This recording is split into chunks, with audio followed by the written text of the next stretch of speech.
والصلاة والسلام على سيد الأنبياء وخاتم النبيين أما بعد فأعوذ بالله من الشيطان الرجيم بسم الله الرحمن الرحيم ما كان محمد أبا أحد من رجالكم ولكن رسول الله وخاتم النبيين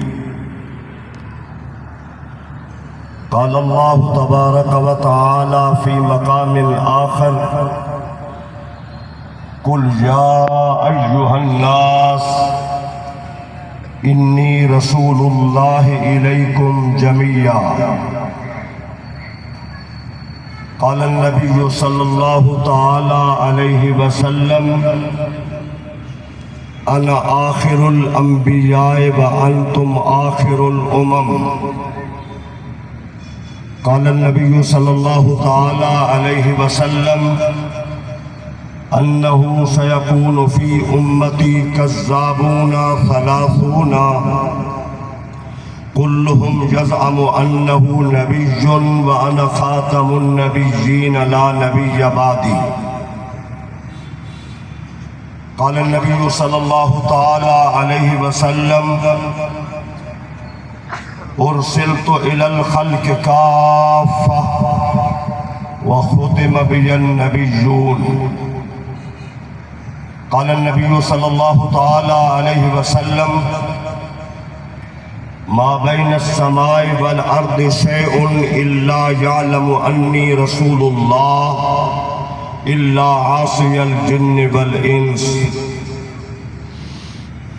قال الله تبارك وتعالى في شان حبيبه مخبرا وعامرا إن الله وملائكته يصلون على النبي يا أيها الذين آمنوا صلوا عليه وسلموا تسلیما محبت سے درود و سلام پڑھ لیجئے یا رب صل وسلم دائما ابدا کنجوسی نہیں کرنی محبت سے کوئی زبان خاموش نہ رہے محبت کا اور حضور سے عشق کا تقاضا یہ ہے کہ کوئی زبان خاموش نہ رہے ماشاءاللہ جمع غفیر ہے علماء بھی تشریف فرما ہے عوام الناس بھی ہے طلباء بھی ہے سبھی سے گزارش ہے یا رب صل وسلم دائما ابدا علی حبیبک خیر الخلق کلہم هو الحبیب الذی ترجى شفاعته هو الحبیب الذی ترجى شفاعته لكل حول من الاحوال مقتحم محترم علماء کرام معزز سامعین السلام علیکم ورحمۃ اللہ سال کے بعد اس خوبصورت پروگرام میں ہماری ملاقات ہوتی ہے اور جب تک زندگی ہے انشاءاللہ ملاقات ہوتی رہے گی تحفظ ختم نبوت کا ایک ایسا سٹیج ہے جس میں امت ایک نظر آتی ہے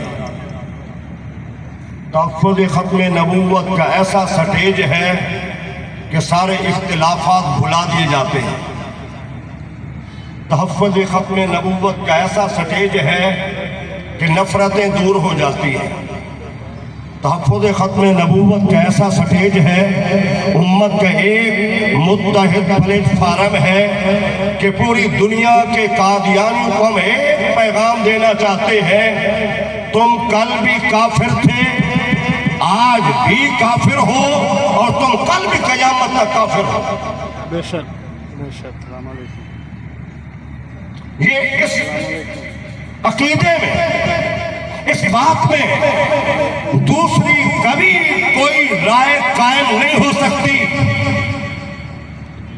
اس نظریے کے بعد ہماری سوچ کہیں نہیں جا سکتی دنیا کے جس کونے میں حضور کی ختم نبوت کے بعد کسی طرح سے بھی کوئی دعویٰ کرے گا ایک زبان سے کہے گی تم بھی کافر ہو، تمہارے ماننے والے بھی کافر ہیں۔ توجہ سے چند باتیں سنیں۔ دیکھیں، سب سے بڑی عظیم کتاب جو حجاز مقدس میں نازل ہوئی، حرمین شریفین میں نازل ہوئی، جہاں حضور کی ذات انور تھے، قرآن لوحہ جبریل لے کے آ گئے۔ مسجد میں تھے یا غار ہرا میں تھے یا غار ثور میں تھے یا حرم کعبہ میں تھے یا سواری پہ سوار تھے یا مسجد نبوی کے منبر پہ تھے یا اماں عائشہ کے حجرے میں تھے، حضور جہاں ہوتے تھے قرآن وہاں نازل ہوا ہے۔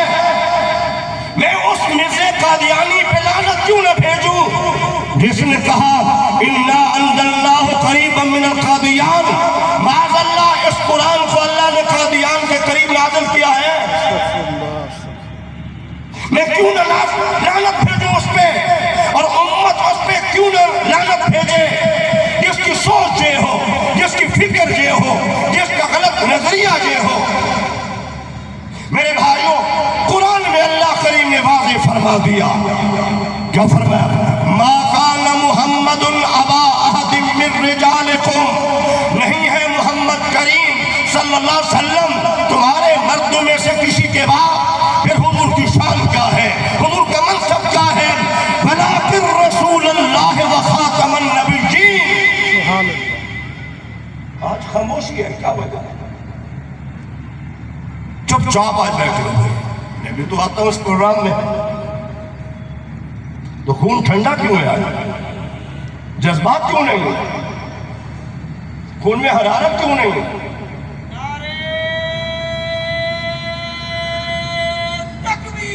اللہ اکبر،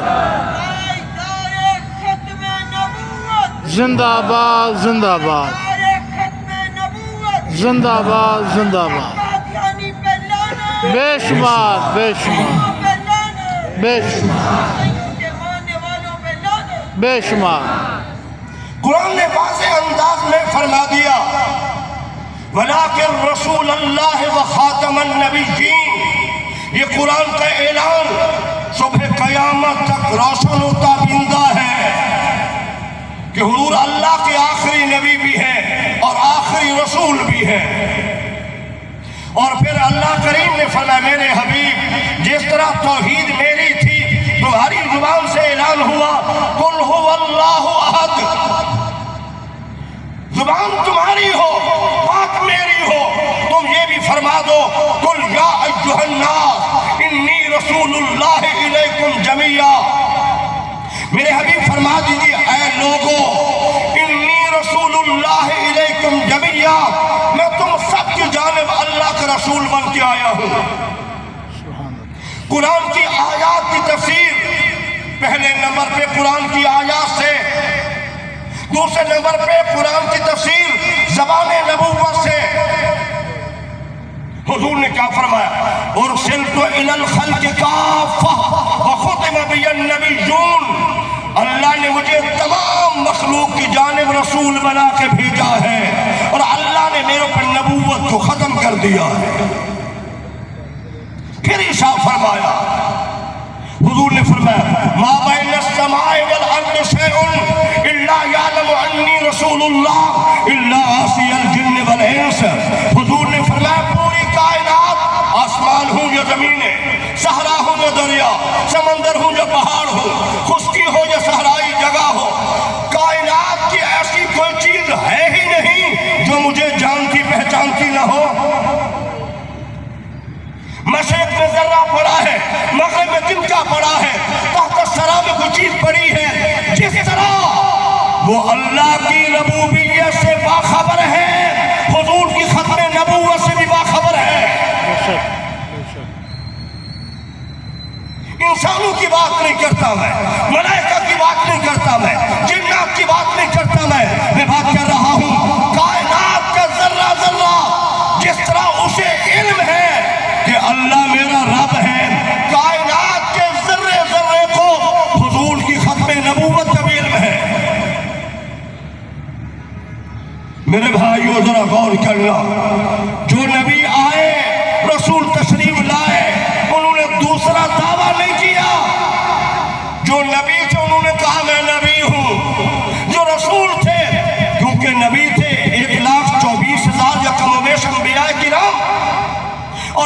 انبیاء کرام میں سے 313 رسول تھے۔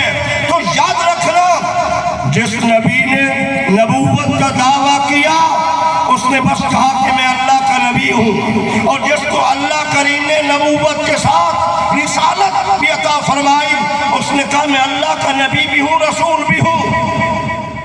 اللہ کریم نے حضور کو ختم نبوت کا تاج پہنایا، حضور نے فرمایا میں اللہ کا نبی بھی ہوں، میں اللہ کا رسول بھی ہوں، اور میں اللہ کا آخری نبی رسول بھی ہوں۔ اب آئیے ذرا دنیا کا شیطان صفت انسان، انگریز کا پٹھو، امت مسلمہ میں اختلاف ڈالنے والا، قرآن و سنت سے بغاوت کرنے والا، انگریز کا ایجنٹ، امت مسلمہ کا غدار، اس نے کیا دعوے کیے؟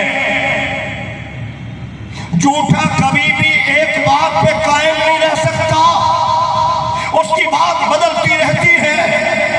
اس نے پہلے کہا کہ میں ملہم ہوں، مجھے الہام ہوتا ہے۔ 1885 میں اس نے کہا کہ میں ملہم ہوں، مجھے الہام ہوتا ہے، اچھی باتیں میرے ذہن نشین ہوتی ہیں، دل میں آ جاتی ہیں، جیسے مسلمانوں کو بھی الہام ہوتا ہے، ہم گھر میں بیٹھے ہیں دل کر گیا نماز پڑھے، یہ اچھا الہام ہے، بیٹھے ہیں دل کر گیا چلو تلاوت کر لیتے ہیں، دل میں بات آئی اٹھے تلاوت شروع کر دی، یہ بھی مسلمان کے دل میں ایک الہام ہے۔ کچھ عرصے کے بعد پھر اس نے کہا کہ میں محدث ہوں، میں محدث ہوں۔ محدث وہ ہوتا ہے اس کی تعریف کرتا ہے جیسے اللہ کلام کرتا ہے، معاذ اللہ۔ کچھ وقت گزرا، اس نے پھر کہا کہ میں مجدد ہوں۔ مجدد وہ ہوتا ہے جو ایک صدی کے آخر کو بھی پالے اور اگلی صدی کے ابتدا کو بھی پالے، وہ مجدد ہوتا ہے۔ میں مجدد ہوں، معاذ اللہ معاذ اللہ۔ پھر اس نے کہا کہ میں امام مہدی ہوں۔ دعوے دیکھو، پہلا دعویٰ ملہم، دوسرا دعویٰ کیا کیا؟ میں آپ سے پوچھتا ہوں، محدث کا، تیسرا دعویٰ مجدد کا، چوتھا دعویٰ کس کا کیا ہے؟ میں امام مہدی ہوں جس کی حضور نے خبر دی ہے، بے حد و حساب درود و سلام ہوں حضور سرور کونین کے ذات اقدس پر۔ قیامت تک جو کچھ ہونا تھا، فتنے بھی ہونے تھے، حضور نے تمام کی اطلاع دی ہے۔ اور امام مہدی کے حوالے سے حضور نے کیا فرمایا؟ فرمایا اس کا نام میرے نام پہ ہوگا، اس کے والد کا نام میرے والد کے نام پہ عبداللہ ہوگا، اس کی والدہ کا نام میری والدہ کے نام پہ آمنہ ہوگا۔ پھر حضور نے فرمایا وہ میری اولاد میں سے ہوگا، میری بیٹی فاطمہ کے خاندان سے، یعنی امام مہدی حسنی حسینی سید بھی ہوں گے، حسنی حسینی سید بھی ہوں گے۔ پھر نبی رحمت نے ان کے متعلق بہت ساری باتیں فرمائیں۔ آئیے ہم ذرا مرزا کو دیکھتے ہیں، یہ تو مغل ہے، مغل ہونا کوئی بری بات نہیں ہے، کسی خاندان سے ہونا کوئی بری بات نہیں ہے، لیکن قادیانی ہونا یہ بری بات ہے، مرزائی ہونا یہ بری بات ہے۔ اب ذرا غور کریں اس کا نام کیا ہے؟ غلام احمد لینا بھی گستاخی سمجھتا ہوں، غلام احمد میں نہیں کہتا۔ باپ کا نام کیا تھا؟ غلام مرتضیٰ۔ ماں کا نام تھا چراغ بی بی، اور مشہور زمانہ گھسیٹی بی بی، گھسیٹی بی بی۔ دیکھیے ایک چیز بھی جو حضور نے 14 صدیوں پہلے فرمائی، میرے نام پہ امام مہدی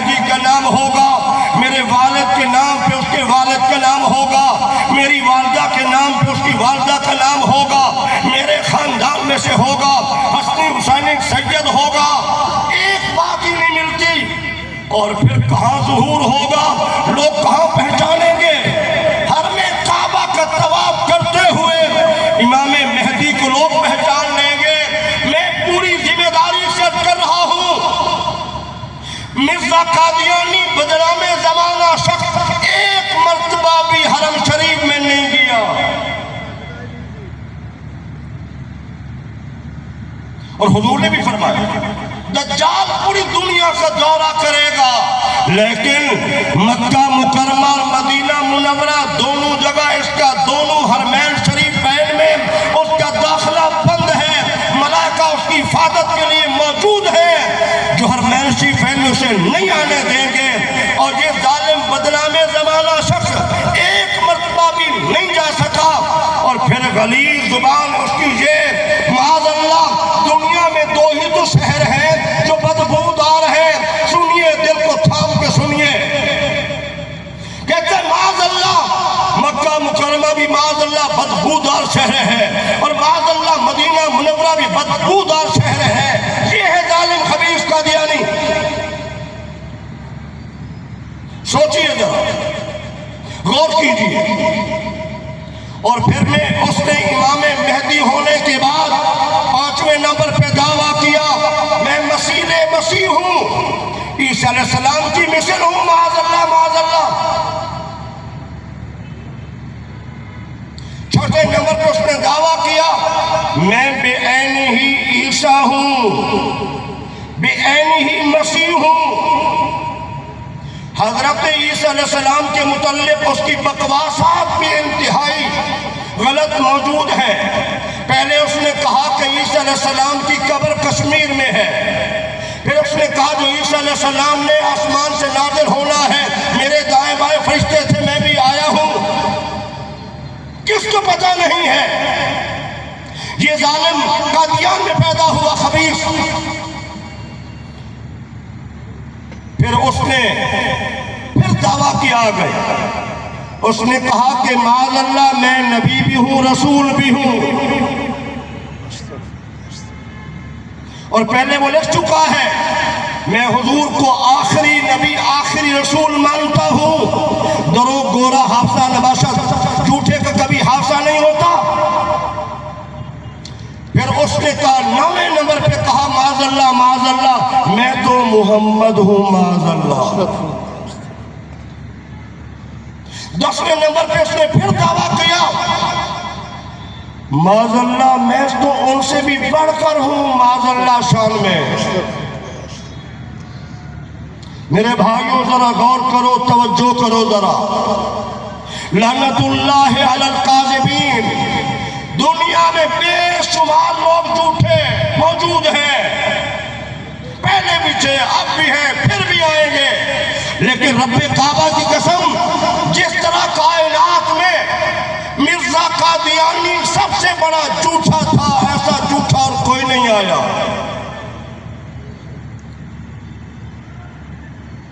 یہ پروگرام کیوں ہوتے ہیں؟ امت کو بیدار کرنے کے لیے. قادیانی چھوٹے بچے سے لے کر بڑی عمر تک ہر قادیانی بیدار ہے. وہ پاکستان میں ہے, انڈیا میں ہے, اسرائیل میں ہے, امریکہ میں ہے, جرمنی میں ہے, ہالینڈ میں ہے, برطانیہ میں ہے, کہیں بیٹھا ہوا ہے. وہ ربے میں بیٹھا ہوا, جناب نگر میں. قادیانی جہاں بیٹھا ہے وہ ایک بات کہ امت کے خلاف پروپیگنڈا کیسے کرنا ہے, اس کے پروپیگنڈے کی ابتدا کہاں سے ہوتی ہے؟ کہتا ہے علماء, یہ مولوی. سب سے پہلے قادیانی جو بھی ہوگا علماء کا مخالف ہوگا. کیوں مخالف ہوگا؟ کسی حاکم وقت نے, کسی سیاستدان نے, کسی دانشور نے, کسی رہبر رہنما نے اتنا قادیانیت کے خلاف اقدام نہیں کیا, امت کو نہیں بتایا جس قدر علماء نے بتایا ہے. اسمبلی میں, پارلیمنٹ میں جو تاریخی فیصلہ ہوا اس میں علماء کرام کی کاوشیں ہیں، امام شاہ نورانی صدیقی رحمت اللہ تعالیٰ علیہ اور دیگر علماء کرام۔ اللہ مفتی محمود بڑے عظیم لیڈر تھے، ان کی سیاست میں کوئی شک نہیں ہے، دور اندیش تھے، صاحب نظر تھے۔ یہ تمام کے تمام پارلیمنٹ میں ایک بنے اور پھر جا کے یہ فیصلہ ہوا قادیانی اقلیت ہے، غیر مسلم ہے، دائرہ اسلام سے خارج ہے۔ یہ پارلیمنٹ میں فیصلہ ہوا اور ہر چھوٹے بڑے کو ذہن نشین ہونا چاہیے۔ کیا فیصلہ ہوا؟ قادیانی اقلیت ہے، کافر ہے اور دائرہ اسلام سے خارج ہے۔ ہمیں آج اس بات کی سخت ضرورت ہے ہم ان کے عقائد کو سمجھیں، اپنے محلے کی سطح پر، اپنے شہر کی سطح پر، مارکیٹ میں بیٹھے ہیں وہاں ہمیں علم ہونا چاہیے۔ میرے دائیں بائیں کی قادیانی کسی میرے نبی کے مسلمان امتی کو گمراہ تو نہیں کر رہا، ہر پا استعمال کرتے ہیں۔ کاروبار کرانا ہو، آؤ ہم آپ کاروبار کرا دیتے ہیں۔ اپنی بیٹی بہن کا رشتہ دینا ہو، بڑا حسین رشتہ ہمارے پاس ہے، کوئی مسئلہ نہیں ہے۔ جرمنی کا ویزا دینا ہو، بس آپ لکھ کر دیں گے کہ میں قادیانی ہوں، ویزا ہم لے کر دیں گے، پیسے کوئی خرچ نہیں ہوں گے، بس اتنا لکھ دیں آپ مسلمان ہیں۔ لکھنے سے کیا ہوتا ہے؟ اور بڑے افسوس سے میں کہہ رہا ہوں، اس سٹیج سے میں بات کر رہا ہوں، دنیا کی خاطر، دولت کی خاطر کچھ لوگوں نے باقاعدہ قادیانی لکھا، ویزے کی خاطر باہر چلے گئے۔ یاد رکھیں، جس مسلمان نے بے شک زبان سے نہیں کہا، دل سے برا بھلا کہتے قادیانی کو، لیکن اگر اس نے قلم سے لکھ کے دیا ہے تو میں ذمہ داری سے کر رہا ہوں وہ ہمارا نہیں ہے، ان کا ہے۔ کیا خیال ہے؟ بے شک بے شک، وہ ہمارا نہیں ہے۔ اس نے جو لکھ کر دیا ہے، اور قرآن و سنت کو چھوڑنا، حضور نے کیا فرمایا؟ سیاتی علی الناس زمان لا یبقی من الاسلام الا اسم ولا من القرآن الا رسم۔ امت میں ایسا زمانہ آئے گا، ایسا وقت آئے گا جب اسلام کا نام رہ جائے گا، قرآن کے الفاظ رہ جائیں گے۔ آج ہم نے عمل کرنا چھوڑ دیا ہے۔ لوگ سمجھتے ہیں یہ مولوی کی باتیں ہیں، لکھنے سے کیا ہوتا ہے؟ بندہ تھوڑا کافر بن جاتا ہے، یہ چھوڑو مولوی کی باتیں ہیں۔ نہیں میرے بھائیوں، علماء قرآن و سنت سے بات کرتے ہیں، علماء بات حق کرتے ہیں، بھلے کچھ بھی ہو جائے، مولانا کا کردار اپنا کچھ بھی ہو، لیکن جب ختم نبوت کی بات کرے گا تو اس میں دو نمبری نہیں ہوگی، حقیقت بات ہوگی۔ اپنے بچوں کو آگاہی دو، اپنے دوستوں کو آگاہی دو۔ ایسا نہیں ہونا چاہیے۔ بعض علاقوں میں اطلاع ملی، مساجد میں کندھے سے کندھا ملا کر نماز پڑھتے ہیں ظالم، پہچانو ان کو۔ کندھے سے کندھا ملا کے جنازہ پڑھنے لائن چلے جاتے ہیں، ان کو پہچانو۔ ہماری ذمہ داری ہے، اور ختم نبوت کا کام اتنا عظیم کام ہے۔ تاجدار گولڑا پیر میر شاہ صاحب نے ارشاد فرمایا تھا، جب مرزا قادیانی نے ایک موقع پہ اپنے بندے بھیجے، چہرے بھیجے، پیر صاحب آپ بھی قرآن کی تفسیر لکھیں اور میں بھی تفسیر لکھتا ہوں، جس کی تفسیر قرآن صحیح ہوگی وہی حق میں ہوگا۔ تاجدار گولڑا وجد میں آئے، جوش میں آئے، کہا یہ تو کوئی بات نہیں ہے، تفسیر وہ بھی لکھے میں بھی لکھوں، بات یہ ہے بھی رکھ دے اور میں بھی رکھ دیتا ہوں، جس کا قلم کاغذ چلے اور قرآن کی تفسیر لکھے وہی حق میں ہوگا۔ قادیانی دوڑ گئے جب آپ تنہائی میں خاص علماء میں بیٹھے۔ حضرت اگر وہ کہہ دیتا تو پھر کیا ہوتا؟ تو آپ نے فرمایا جو حضور کی ختم نبوت کا کام کرتا ہے پیٹھ اس کی ہوتی ہے، ہاتھ مصطفیٰ کا ہوتا ہے۔ تو یقین اللہ کی قسم آج بھی ان حالات میں ہم ختم نبوت کے کام کرتے ہیں، ہمیں یقین کامل ہے حضور کی نگاہ شفقت بھی ہے اور قیامت میں آپ کی شفاعت بھی ہمیں نصیب ہوگی۔ اللہ سبحانہ وتعالی مجھے آپ سب کو اس عقیدہ ختم نبوت پہ زندگی کی آخری سانس تک پہرا دینے کی توفیق عطا فرمائے۔ اللہ میرا آپ کا حامی ناصر ہو، آمین ثم آمین۔ وما علیہ